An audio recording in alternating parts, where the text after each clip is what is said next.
بچوں، آخری نبی محمد عربی صلی اللہ علیہ وآلہ وسلم کے بعد سب سے بڑا مرتبہ اللہ پاک کے خلیل حضرت ابراہیم علیہ السلام کا ہے۔ آپ کے بعد آنے والے تمام انبیاء کرام علیہم السلام آپ ہی کی نسل سے ہوئے، اسی لیے آپ علیہ السلام کو ابو الانبیاء کہا جاتا ہے۔ قرآن کریم میں 69 بار آپ علیہ السلام کا نام آیا ہے۔ حضرت ابراہیم علیہ السلام کی شکل و صورت ہمارے پیارے نبی صلی اللہ علیہ وسلم سے ملتی تھی، آپ علیہ السلام کی سیرت میں مہمان نوازی کا بہت ذکر ملتا ہے، اور آپ علیہ السلام کی کنیت ابو ضیفان یعنی بہت زیادہ مہمان نوازی کرنے والے ہیں۔ پیارے بچوں، حضرت ابراہیم علیہ السلام ہی کے بڑے بیٹے حضرت اسماعیل علیہ السلام ہیں۔ قرآن کریم میں آپ علیہ السلام کا نام 12 بار آیا ہے۔ آپ علیہ السلام ہی کی برکت سے آب زمزم جیسا عظیم معجزہ ظاہر ہوا۔ آپ علیہ السلام ہی اللہ پاک کے حکم پر بغیر ہچکچائے قربانی کے لیے تیار ہوئے،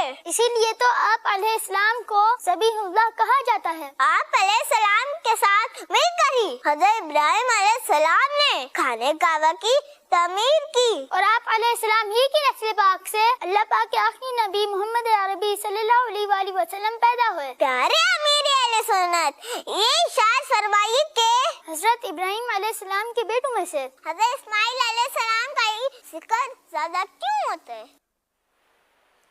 حضرت ابراہیم علیہ السلام نے اسماعیل علیہ السلام کا ذکر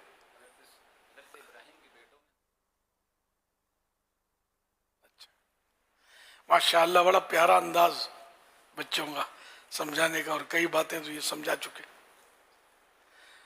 جب بھی کوئی انوکھا کارنامہ کسی سے ظاہر ہوتا ہے تو اس کا تذکرہ زیادہ ہوتا ہے۔ تو جیسے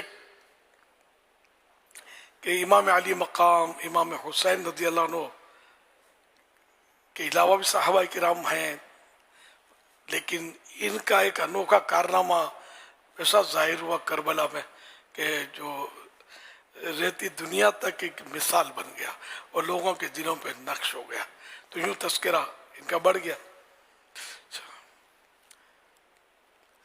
اب جس کا تذکرہ بڑھ گیا اس کا مطلب یہ نہیں ہوتا کہ اب یہ سب سے فضیلت میں بھی یہ بڑھ گئے، یہ ضروری نہیں ہے۔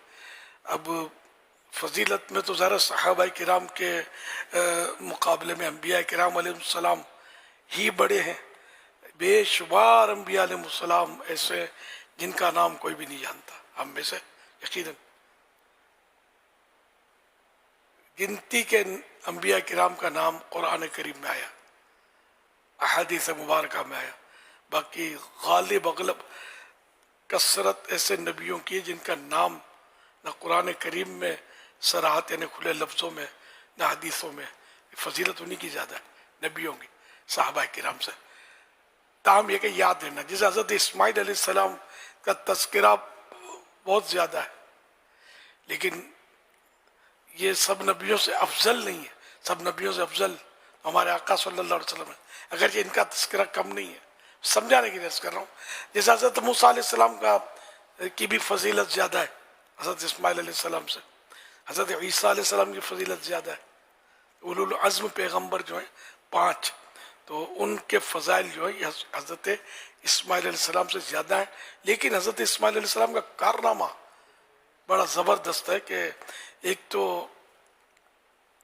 آب زمزم شریف ان کے پاؤں مبارک کی ایڑیوں سے جاری ہوا، تو یوں بھی ان کا نام مبارک جو روشن ہے اور انہیں مشہور ہے، اور جب قربانی کا وقت آیا تو انہوں نے اپنے آپ کو پیش کر دیا، مجھے راہ خدا میں ذبح کر دیا جائے۔ یہ کوئی آسان کام نہیں ہے، اتنا بڑا انہیں پیش کر دینا۔ پھر ان کی جگہ پر اللہ پاک نے حضرت جبریل علیہ السلام کے ذریعے جنتی مینڈا شیپ بھیجا، وہ پھر ذبح ہوا۔ پھر ان کی یادگاریں قربانی ہر سال ہوتی ہے، ان کا ذکر خیر ہوتا ہے۔ تو یوں حضرت اسماعیل علیہ السلام کا تذکرہ بہت زیادہ کیا جاتا ہے ان دنوں۔ حضرت ابراہیم علیہ السلام کا بھی کم نہیں ہوتا، ان کا بھی کافی تذکرہ ہوتا ہے کہ یہ ان کے والد ہیں۔ پھر یہ کعبہ شریف حج کا جو موسم بہار آتا ہے، اس سے بھی ان کی بڑی مناسبت ہے کہ کعبہ شریف کے انہوں نے ایک بنیاد انہوں نے بھی رکھی۔ آگے سے بھی کعبہ شریف تو آدم علیہ السلام نے بھی اس کی تعمیرات کی، بنایا اس کو. تو یوں مطلب ہے کہ ابراہیم علیہ السلام کا بھی خاص تذکرہ کہ دونوں باپ بیٹوں نے مل کر کعبہ شریف کی تعمیر فرمائی. پھر حج کا تعلق ابراہیم علیہ السلام سے یوں ہے کہ انہوں نے حج کا اعلان کیا، اور جو باپ کی پیٹھ میں تھے، ماں کے پیٹ میں تھے، سب نے سنا، اور جس نے لبیک کہا وہ حج کرے گا، جس نے جتنی بار لبیک کہی اتنی بار وہ حج کرے گا. تو اس سے یہ تو قرآن کریم میں کہ انہوں نے مطلب تمام لوگوں کو پکارا. آیت ہے نا اس کی قرآن کریم کی جس میں انہوں نے پکارا سب کو. تو اس سے کئی مسائل بھی تو حل ہوئے نا ہمارے کہ دور والوں کو پکارنے میں کوئی حرج نہیں ہے، بلکہ جو پیدا نہیں ہوا اس کو بھی پکارا، سب کو پکارا. اور جواب جو دیا لبیک پر، وہ حدیث پاک میں کہ جس نے جتنی بار لبیک کہی وہ اتنی بار حج کرے گا. تو اللہ پاک جن کو سنوائے. تو اسی طرح اگر کسی نے کسی بزرگ کو یا نبی کو بعد وفات پکارا تو اس نے کوئی غلط تو نہیں کیا. کہ پکارنا تو قرآن شریف میں ثابت ہے دور والوں کو. اب تو سائنس نے مسئلے حل کر دیا. امریکہ میں کوئی بیٹھا ہوا ہے، آپ فون پر اس کو پکار ہی رہے ہو نا، بات کر رہے ہو نا اس سے، ہاں بھائی سن رہے ہو، کتنی دور ہے. تو خیر، تو دور و نزدیک والوں کو پکارنے میں کوئی حرج نہیں ہے. جو وسوسے ان کا علاج ہونا چاہیے، اور کاٹ موجود ہے وسوسوں کی قرآن و حدیث میں، اور سائنس نے بھی اس وسوسوں کی تو کاٹ کر دی. سائنس بعض لوگوں کو زیادہ سمجھ میں آتا ہے، تو چلو یوں بھی کاٹ ہو گئی. تو بہرحال حضرت اسماعیل علیہ السلام کا ذکر خیر اور ابراہیم علیہ السلام کا ذکر خیر ان دنوں میں خوب ہوتا ہے. اور قربانیاں خود سنت ابراہیمی، ان کو کہتے ہی سنت ابراہیمی ہے. اور یہ اللہ پاک کا ایک انعام ہے کہ حضرت اسماعیل علیہ السلام ذبح نہیں ہوئے، ورنہ یہاں تک لکھا ہے کہ اگر یہ ذبح ہو جاتے تو ہر باپ کو حکم دیا جاتا کہ اپنے بیٹے کو ذبح کرے. ہم لوگ کہاں کھڑے ہوتے، بکرا ذبح نہیں کر پاتے، اس میں ہزار نخرے کرتے ہیں. تو بندہ کا ذبح کریں گے، بیٹا کا ذبح کریں گے. یہ اللہ کا انعام ہے کہ وہ جنت الفردوس، جنت سے وہ مینڈا آیا اور وہ ان کی جگہ ذبح ہو گیا، اور ہمیں یہ شرائط کے ساتھ قربانی ہم پر واجب کی گئی. تو خوش دلی سے جو کرے وہ خوش نصیب، بد دلی سے کرے، مر مر کے کرے نہیں کر سکے. رائے خدا میں بس یہ بھی ایک شکرانہ کہ بیٹا نہیں بکرا میں ذبح کر رہا ہوں، یہ بھی میرے نفس پر آسان ہے. واللہ تعالی اعلم ورسولہ اعلم عز وجل وصلی اللہ تعالی علیہ وآلہ وسلم.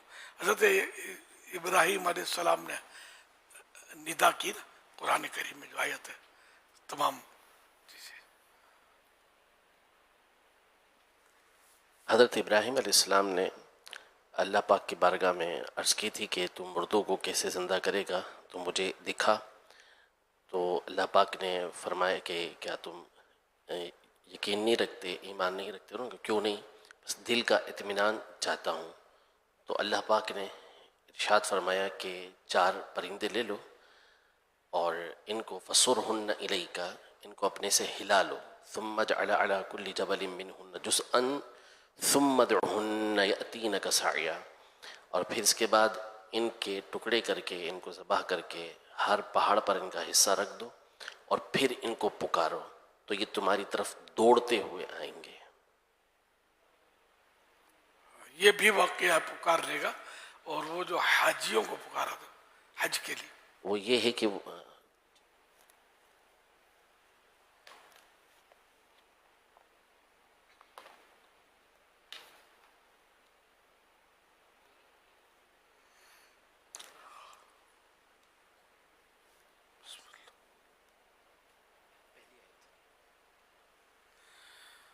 سورۃ الحج آیت نمبر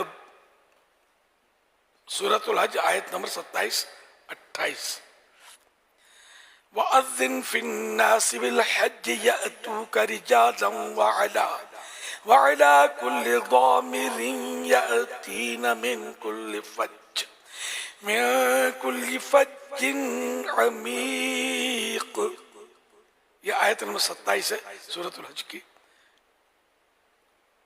ترجمہ کنز ایمان. اور لوگوں میں حج کی عام ندا کر دے، انہیں اعلان کر دے، وہ تیرے پاس حاضر ہوں گے پیادے اور ہر دبلی اونٹنی پر کہ ہر دور کی راہ سے آتی ہیں.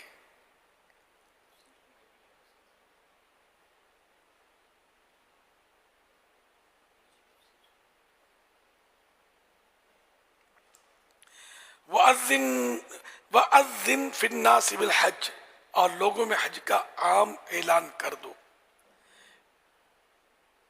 کعبہ شریف کی تعمیر کے بعد حضرت ابراہیم علیہ السلام کو حکم دیا گیا کہ اب لوگوں کو میرے گھر آنے کی دعوت دو. چنانچہ حضرت ابراہیم علیہ السلام نے ابو قبیس پہاڑ پر چڑھ کر جہان کے لوگوں کو ندا دی. ساری دنیا کے لوگوں کو جو بھی ہوں نہ ہوں، پیدا نہ ہوئے تھے، پیٹ میں تھے، باپ کی پیٹھ میں تھے، اس پر مطلب نے چڑھ کر جہان کے لوگوں کو ندا کر دی کہ بیت اللہ کا حج کرو. جن کی قسمت میں حج کرنا لکھا تھا انہوں نے اپنے باپوں کی پشتوں اور ماؤں کے پیٹوں سے جواب دیا لبیک اللہم لبیک، یعنی میں حاضر ہوں اے اللہ، میں حاضر ہوں.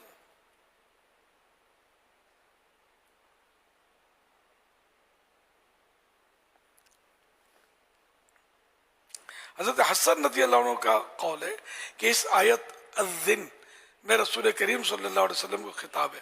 چنانچہ حجۃ الوداع میں آپ صلی اللہ علیہ وسلم نے اعلان کر دیا اور ارشاد فرمایا کہ اے لوگو، اللہ نے تم پر حج فرض کیا تو حج کرو.